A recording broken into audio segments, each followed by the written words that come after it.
नाज़रीन इते अवांखे अपडेट करनासीं हैदराबाद में जिते विमेन एक्शन फोरम के वफ़द की additional IG doctor Jamil Ahmed से मुलाकात थी है। या खबर अवां सां शेयर कयूं पिया नाज़रीन। विमेन एक्शन फोरम के वफ़द की additional IG doctor Jamil Ahmed से मुलाकात थी है। इन वफ़द में अमर सिंधु, इरफाना मला और हसीन मुसरत की अगवानी में यह मुलाकात थी है। या खबर अवां सां शेयर कयूं पिया नाज़रीन। Additional IG doctor Jamil Ahmed से विमेन एक्शन फोरम के वफ़द की मुलाकात थी है। तफ़सील मालूम कंदासीं फैज़ कोसो खां। जी फैज़, छा डिटेल्स आहिनि? एक्शन फोरम के 5 मेंबरन ते मुश्तमिल एक वफ़द हैदराबाद के additional IG doctor Jamil Ahmed से मुलाकात करे खास मुतालबो किया है त औरतन या इल्तवा में पियल केस उकलाइण लाइ लागापियल अख्तियारन के हिदायत कई वञे।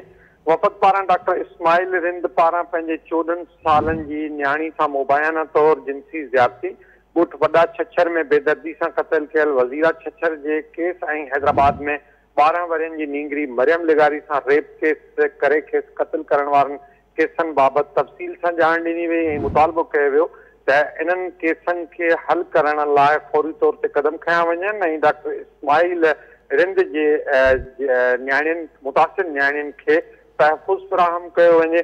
वफ़द में वुमेन एक्शन फोरम जो अगवान डॉक्टर इरफाना मला, हसीन मुसरत, नसीम जलबानी, गुलबदन जावेद और अमर सिंधु शामिल हुआ। एडिशनल IG खातरी कराई है त इन्हनि केसन के जल्द हल करण के हवाले से जरूरी कदम खया वेंदा। मेहरबानी फैज़ कोसो तफ़सील ॾियण जे लाइ।